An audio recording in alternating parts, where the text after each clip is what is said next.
far away are you? So here's the question. Is this a good shot? And I know it's only worth 3 points. And Kirk Goldsberry dug into it that last year when he was taking those, and I'll read it to you.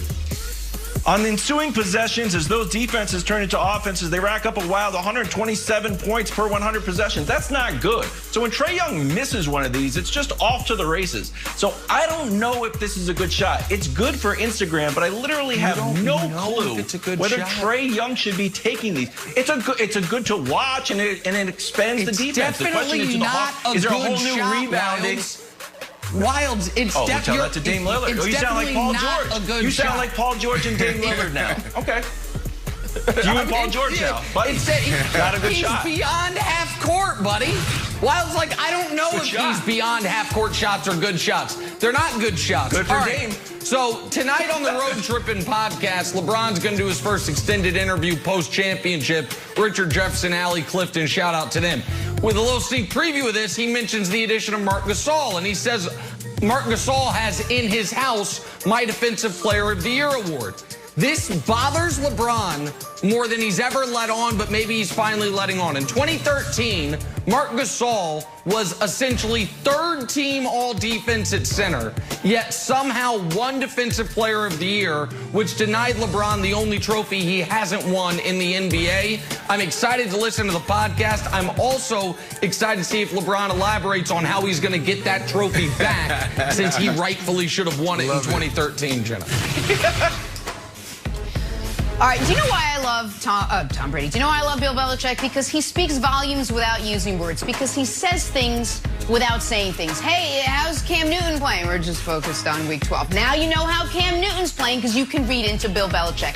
The other day, Bill Belichick was asked if he would consider bringing Matt Patricia back after he was just fired, to which Bill Belichick said this. I'd say right now we're really focused on correcting the mistakes from the Arizona game and moving on to the Chargers. Guys, did you hear that? I think he's bringing Matt Patricia back. I mean, I know he brought Josh Daniels back, and McDaniels back, and I know that Patricia spent 6 years there, so he knows that defense well. But because of this quote, if you read deeply into it, I think Matt Patricia's coming back to the Patriots. I'm just saying, I was blown away this morning when I couldn't believe he exposed all of that. All right, let's talk some Tampa Bay Bucks now. Breaking news. Says things without saying things. We know the Bucks have the GOAT, and we know that the GOAT has weapons. What we don't know appears to be the same thing the Bucks don't know: who they're trying to be, who their identity is. Many wondering why they don't just mimic the offense that Brady ran in New England. That is until Bruce Arians said this, quote, Tom Brady picks all the plays now. We call what he picks. We just have to get better. He's getting more comfortable every week, and we're getting close. Brandon, what do you make of Bruce Arians saying that it's actually Tom Brady who's picking the plays now and not Bruce Arians? What's his middle name? What do you call him? You say his whole name when you get on him. What's his name? Say Edward Patrick Brady. Thomas Edward Patrick Brady. I'm sitting here for 3 months defending you, standing on the table against Nick Wright, saying it's 90% Bruce Arians' offense, 10% Tom Brady. And now these reports are coming out. You have some questions to answer. I think tomorrow he speaks to the media. The reporters and guys and ladies on the beat are back in the locker room. So we're going to hear Tom Brady answer these questions. There's a lot that we need to hear, because if this is Tom Brady really picking these plays, and it's a complex situation because you have Bruce Arians, you also have Byron Leftwich, the offensive coordinator, and you have Tom Brady, who is a genius in himself from the offensive standpoint. So if it really is him, then we have a problem, right? Like, you're Tom Brady, you're 43 years of age. Like, what makes you think that this is the time to take all these shots? Like, you need to hand the ball off. I don't know if it's like an ego play, and he's like, well, in New England, they forced me to dink and dunk. I want to prove to everyone that I'm this guy that can optimize my health and optimize my performance, TP12 method. I'm going to show everybody I can lead the league in passing yards. Like, no, we're trying to win a championship here. So he has a lot of questions that he has to answer. Now, this is a complex situation because you never know. Like, when you talk about picking the plays, I think about Coach Payton, I think about Drew Brees, and it's really universal throughout the National Football League, where where you have a quarterback sit down with the play caller, and the quarterback tells the play caller, like, hey, in these situations, let's look at 3rd and short. What is 3rd and short? 3rd and short is 3rd and 1 to 3 yards. Here's the top plays that I like in this order. So when we get to 3rd and 1, 3rd and 2, guess what he's going to call? The first thing that the quarterback likes. So that's that as far as picking the plays.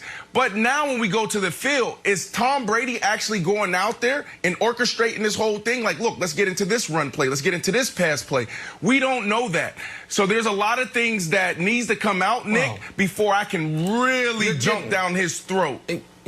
You're getting close, Brandon. I was so ready to just invite you into the fold. And then you were like, but, you know, with Sean Payton, 3rd and short, and I lost you a little bit. You were so close. Because here's what we know.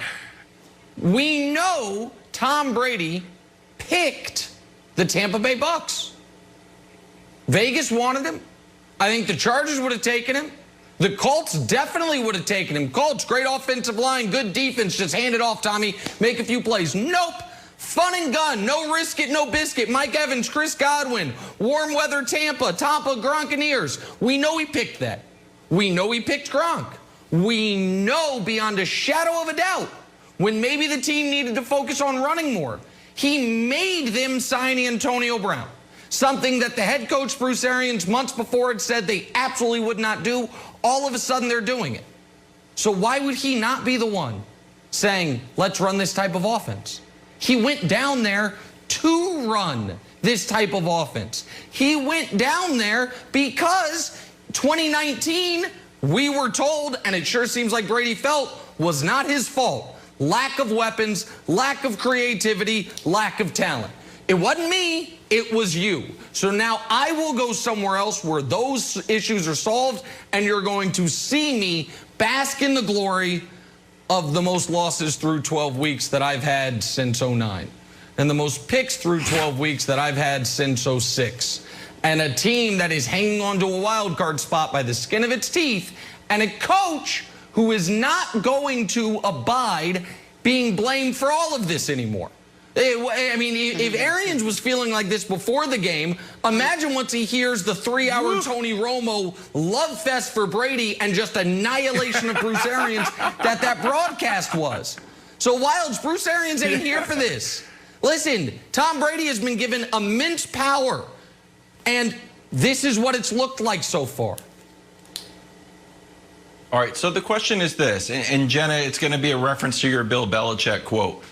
Why do you think Bruce Arians is doing this, Nick? Do you actually think that in the battle of egos and that Tom Brady pushing back a little bit on this no risk it, no biscuit, do you think that is now, honestly, just to lay it out like kids, hurting Bruce Arians' feelings, and that's the reason why he goes to the media and kind of is sharing this info?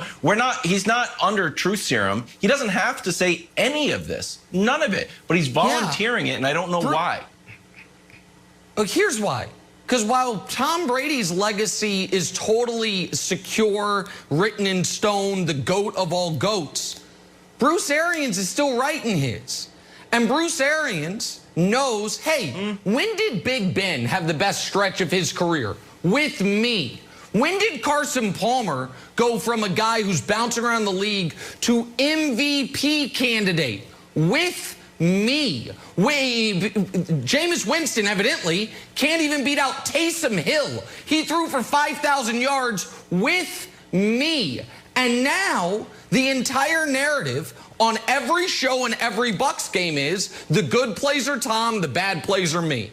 Bleep that. That ain't right. And so I absolutely believe it's Bruce Arians trying to not throw anyone under the bus, but not get thrown under the bus himself by misinformation. Set the record straight and let people evaluate it fairly with all the actual facts. Anxious to hear how Tom Brady responds to all of this now that it's all out there. All right, let's get back to last night's game and the star of the show, DK Metcalf. All the teams that passed on him in the draft